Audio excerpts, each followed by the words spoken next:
De volta com De Tudo Um Pouco, intervalo rapidinho. Não sei se você chegou agora, nós estamos juntos desde as 9h30, já tivemos temas tão importantes aqui no programa e o que vem agora é de extrema importância também. Se você chegava pertinho da TV, aumenta o volume, pode ser de seu interesse você também instruir muitas outras pessoas aí do seu hall de relacionamentos. Vamos falar de um assunto muito sério, o segundo abandono. Já ouviu falar disso? Olha, no Brasil, em 5 anos, mais de 170 crianças foram devolvidas a abrigos por pais adotivos. E olha que esse número se refere a apenas 11 estados. E é sobre isso que eu falo agora com a assistente social Amanda Kitts e com o psicólogo Fabiano Loureiro. Bom dia. Bom dia. Olha, desculpa aí, mas eu preciso mostrar a minha indignação em relação ao que eu acabei de ler. E eu sou pai biológico e sou pai adotivo também. E não me entra na cabeça uma devolução de uma criança. Desculpa, Fabiano, você é psicólogo, você vai poder explicar melhor o meu sentimento. Porque se você tem um filho biológico e você tem algum problema com ele, você devolve para quem? Né? Então, vamos falar um pouquinho sobre isso, porque esses dados, embora a gente fale 170, quando se trata de adoção, Amanda, que nome lindo que você tem, tá? Obrigada. Porque minha filha mais nova chama Amanda também. É um número assim um pouco que assusta, não? Ele assusta mesmo, né? O que muitas pessoas acreditam, porque a adoção mesmo ela é irrevogável, né? Ah, isso é bom essa explicação. Fala pra gente. Isso, a adoção mesmo ela é irrevogável, Okay. ela não pode, né, ser devolvida. Apesar de que às vezes pode acontecer um caso ou outro. Extremo que justifique. Isso. Né? O que acontece muito é porque quando a criança vai para a família substituta, ela vai em guarda provisória até que o processo da adoção seja executado, né? Seja transitado. Então, durante essa guarda aí é que pode acontecer a devolução. Pode acontecer as devoluções de guarda. Né? 170, Amanda, é um muito caso assustador. alto. Muito alto. E você pode, assim, citar para a gente algumas causas dessas devoluções? Talvez o Fabiano também possa contribuir nisso, né? Sim. O que a gente percebe é que quando acontece de uma devolução, né, e aí é um problema muito grande, porque a gente está entendendo que um processo de adoção, anterior a isso, já teve um processo de abandono. Né? E quando essas famílias, elas devolvem, né, a criança ou adolescente para uma unidade de acolhimento institucional, né, ou como popularmente conhecido como abrigo, a gente tem toda a repercussão aí de uma reinauguração desse abandono, né?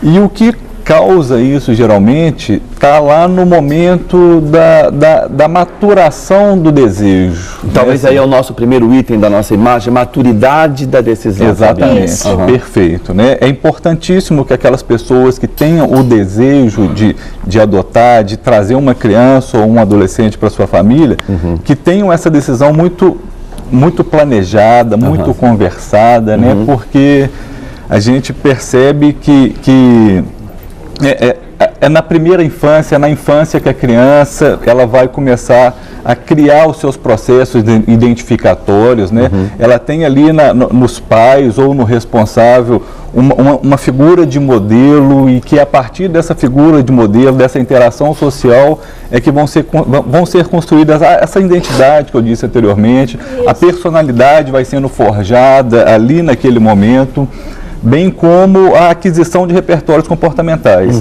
Então é importante que essa pessoa que esteja como referência, né, e aí independe de gênero, independe de configuração, que pode ser uma única pessoa, pode ser um casal homoafetivo, independente de qualquer coisa, é importante que esteja estabelecido o afeto, né?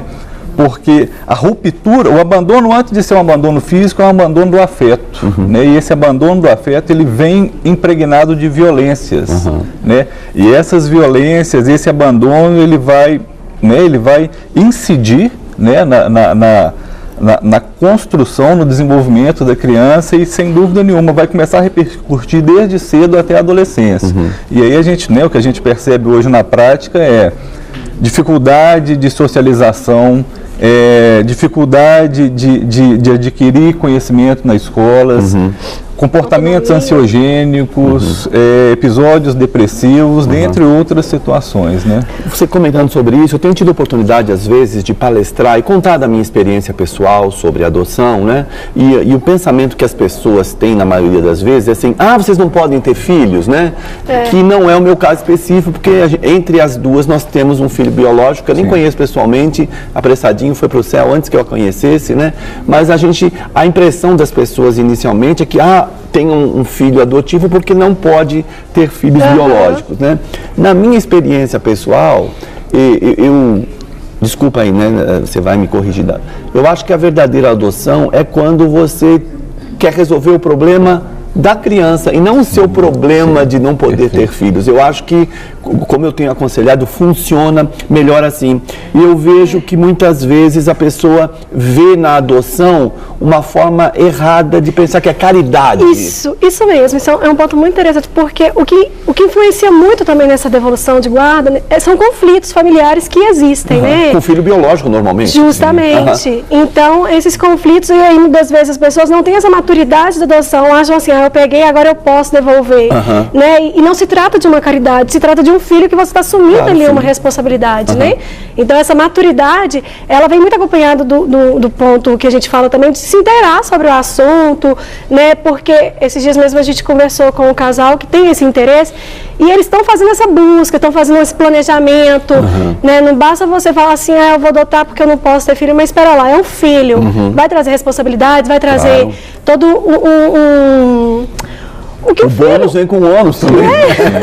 O que o filho normalmente traria, natural, né? E essa maturidade nessa decisão, nesse planejamento de você, eu posso, então eu vou, e aí você adentrar no espaço, na vida dessa criança, isso é muito sério, né? Como o Fabiano falou, pode trazer muitos agravamentos aí, até psicológicos para a vida dessa criança futura, né? Deixa eu amenizar um pouquinho a coisa, Fabiano. Eu acho que psicologicamente também, para esse casal que chega à conclusão de devolução, psicologicamente deve ser muito difícil também, não? Sem dúvida nenhuma, né? Porque a gente está tratando aí de subjetividades, de individualidades, de histórias, né? E antes de qualquer coisa, é importante que tenha mesmo essa mudança de consciência, né? Que foi dito que a adoção, antes de qualquer coisa, ela vem como uma alternativa a uma violação de direitos. Né? Então, a adoção, antes de qualquer coisa, é um direito. É um direito da criança e adolescente, é um direito à convivência familiar e comunitária. E as expectativas nesse momento têm que ficar muito claras, né? Temos que pensar a adoção como direito, como algo que vai trazer uma alternativa, não violência à criança. Porque se a gente pensar da outra forma, né, como foi citado, vem como suprir a falta que é do casal. Isso tá aí a gênese das dificuldades, sabe? Porque essa falta, ela pode ser que ela vai ser suprida ou não, né? Com a chegada desse novo componente da família, né? E se o foco é esse, né? Aí as chances das coisas se complicarem são grandes, porque essa falta ela pode não ser preenchida com essa pessoa que chega e problemas conjugais vão ter aí, né? Quem se relaciona sabe que relacionamento traz consigo conflitos, né? Então, se isso não tiver claro que a adoção está ali para garantir um direito, né? Resguardar um direito da criança ou do adolescente, a expectativa do casal, né? Se for somente para uma expectativa do casal, isso pode trazer situações, né, onde que vão acabar numa devolução, né, devolução. E sem dúvida nenhuma, né, que isso vai acarretar sofrimento para todo mundo. Claro, para a criança, para o casal. Para a criança, para o casal, exatamente. Amanda, você como assistente social já viveu uma situação assim de devolução, ou de aconselhar, ou de fazer um trabalho para que isso não chegasse a acontecer? Já trabalhei em áreas de famílias que vão, né? Na verdade, que vão nesse interesse de lutar, de conversar. Já tive contatos e tenho contatos com famílias que adotaram crianças em unidades de acolhimento que eu trabalhei, né? E recentemente também a gente tem um caso também de de um caso que teve essa devolução de guarda, né? E muito vai pelos conflitos familiares mesmo. Então, de conversar, entender os dois lados também da história, né? E tentar ali, juntos achar uma solução para a vida futura dos dois, né? Porque, como falou também, a criança sofre, também o adulto sofre um pouco com isso, que são vidas, né? E nessa oportunidade que a gente tem muitas vezes de falar sobre isso, eu acabo incluindo minhas filhas também, para que se ouça o diagnóstico, né, ou a própria veredito dela, o testemunho pessoal delas. Então, talvez entre aí no segundo item do nosso tópico, a importância das pessoas que têm esse interesse, esse desejo de adotar, falar com outras que já tiveram essa experiência. Fala um pouquinho pra gente sobre essa importância disso. É o planejar, né? Que você pesquisar sobre o assunto, você se envolver, conhecer. Hoje em dia no Belo Horizonte tem vários grupos que fazem esse acompanhamento com pais que querem adotar, né? Conhecer as unidades de acolhimento institucional, conhecer a história das crianças que ali estão, conhecer como que é a vida dessas crianças, né? Conhecer também como que é ter uma criança em casa, como que como que vai ser isso pro relacionamento, participar de grupos, né? Pode conversar com pessoas que estão relacionadas a isso, né? Recentemente a gente recebeu um casal que está nesse viés, né? Eles estão pesquisando sobre o assunto, estão se inteirando sobre isso, né? Isso é muito importante porque você vai amadurecendo, né? Aquele desejo. Você já percebeu também em consultório, Fabiano, através do seu aconselhamento, do seu diagnóstico com o casal, de mudança de pensamento ou de esclarecimento nesse processo, pessoas que chegam para você com uma concepção totalmente errada e mudam de opinião ou concretizam sua opinião mediante a sua orientação? Sim, sim. Isso acontece com muita frequência, principalmente no que tange a receber um adolescente, né? A adoção tardia, né? Porque a adoção da criancinha pequena é algo que sensibiliza a sociedade, né? É algo que geralmente, né, os casais, ao escolherem alguém para compor essa família, o ponto principal é a questão da idade. Então, quanto mais novo, né, a criança, no caso, maior chance de ser escolhida, né, para ser adotada. Acontece que com o adolescente, as pessoas ainda carregam uma série de conceitos pré-formados. Né? O que eu estou dizendo, na verdade, são de preconceitos. Né? E esses preconceitos, eles se dão exatamente em função da falta de informação. Né? Então, assim, é comum no consultório chegar pessoas que não têm essa concepção, essa informação da adolescência, de um processo de adoção na adolescência, e vem uma série de estigmas, vem uma série de situações de dizer que só porque o adolescente ele já tem ali uma carga comportamental já formada, que isso pode acarretar uma série de problemáticas no convívio da família, que ele pode vir com que essa história de violência pregressa que ele teve, isso pode incidir nesse momento. Eu não estou dizendo que não possa, não, né? Eu não estou dizendo que essa história primeira desse abandono que eu disse que em um primeiro momento é um abandono afetivo, seguido de violências e depois culmina no abandono físico. Não estou dizendo que isso não vai acarretar situações, né? E essas situações, elas precisam ser tratadas, elas precisam ser manejadas, mas, né, é super tranquilo, é possível, né, a partir de uma família. E aí eu não vou nem... Não existe o conceito de família desestruturada, isso é algo que é só dito no senso comum, né? As famílias, elas são sempre estruturadas de uma ou de outra forma, né? De uma forma funcional, né? E quando eu falo funcional, eu estou dizendo de uma forma que é aceita socialmente ou de uma outra forma que não vai dentro dos padrões sociais. Então, se uma família, né, que está planejando aí a adoção de um adolescente e tiver essa estrutura funcional, né, dentro dos padrões sociais normais, a probabilidade desse adolescente, né, de êxito, a probabilidade desse adolescente dele superar essa história de violação, essa história pregressa, né, de violências, e a partir daí ressignificar a sua vida ou fazer até mesmo uma retificação subjetiva, é muito provável, né? Amanda, eu acho que o Fabiano foi assim bonzinho sobre falar do preconceito em relação ao adolescente, à idade, mas o estigma do loirinho de olho azul parecido comigo continua? Muito, muito, né? A criança perfeita, né? Isso a gente vê muito, né? Não só o preconceito para as crianças, e crianças em abrigo, né? Eles estão lá porque foram culpa deles. Não foi culpa deles, eles estão lá porque eles precisam ser protegidos e a família, enfim, não consegue pegar essa guarda deles. Deixa eu só aproveitar e fazer inserir esse nosso terceiro ponto, então, que é livrar-se de preconceitos e sensos comuns em relação à criança e ao adolescente. Por favor. Então, acham que vão pegar aquela criança perfeita que, porque a criança até tal idade já tem um caráter formado, já tem sua identidade. Se você pegar um adolescente, vai dar algum problema, vai dar algum trabalho. Isso todo mundo está sujeito a ter, né? Qualquer seja um filho biológico, um filho adotivo.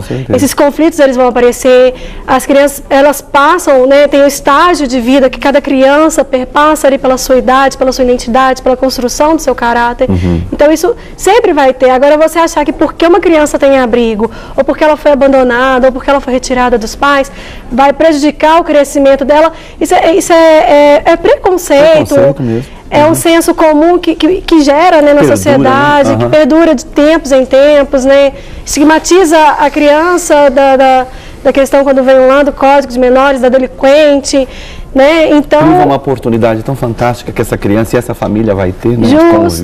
Justo, priva e não deixa a criança crescer também, né? Não desenvolve, e aí vai gerar os futuros conflitos familiares, né? Não entender a história dele, não entender a criança como um todo, não entender esses estágios que a criança e o adolescente passam na vida deles. Isso pode gerar os conflitos depois, né?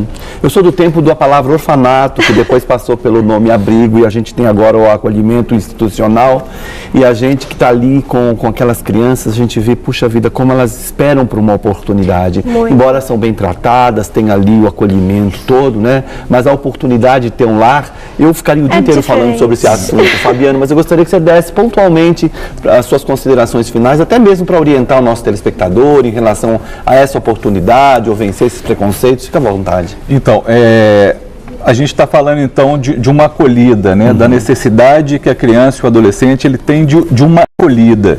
E para essa acolhida ela se dar de forma exitosa, é preciso ter conhecimento. Então tem aí em Belo Horizonte as casas de acolhimento institucional, elas estão de portas abertas, né? Tem crianças, adolescentes, ambos os sexos, e o convite é de que nos visitem, né? Nos visitem para se inteirar do assunto, para minimizar os temores e para, a partir disso, construir uma alternativa de vida, uma alternativa saudável para aquela criança e adolescente que além de sujeitos de direito, são sujeitos desejosos e estão aí todos carentes e demandando uma família. Então o convite está aberto. Ótimo. Né? Amanda, fica à vontade. Complementar, né, o que o Fabiano falou, venham nos visitar, venham se inteirar sobre o assunto, né, estamos dispostos a receber, para conversar, para conhecer. Os meninos, como o Fabiano falou, são meninos que também necessitam desse afeto, dessa atenção, desse carinho. Sintam-se livres para procurar. Ótimo. Né? E também os profissionais, né? Assistente social, Amanda, o Fabiano, psicólogo, que nos deram essa aula e esse incentivo. E eu quero também dar minha palavra como pai, não é? Olha, vale a pena. Eu tenho 2 experiências vitoriosas, né? Talvez você tenha aí alguns exemplos negativos. Não generalize, porque você vai ver exemplos negativos com filhos biológicos também, né? Vale a pena se você tem esse... Eu digo que é quase que um ministério, né? Um chamado especial. Eu tenho minha família, assim, tenho tias que têm filhos adotivos, sobrinhos, tenho irmãos e tenho filhos. Eu tenho certeza que também coloquei no coraçãozinho delas esse ministério de continuar, né? Dando oportunidade. Então, assim, vale a pena. Se você tiver algum sinal de preconceito, algum sinal aí de restrição, procure aí os profissionais. Eu agradeço muito a presença de vocês, Fabiano e Amanda. Obrigada pela importância também desse tema, né, essa discussão que está em alta, a questão da adoção tardia, né, isso é muito importante para a sociedade começar a conhecer e começar a discutir isso dentro de casa. Sempre que quiserem, com temas assim especiais, nós estamos à disposição. Obrigada. Bom dia para vocês. Bom dia. Vocês continuem aí incentivando e ajudando muita gente, muitos casais, muitas famílias. Obrigado. Obrigada.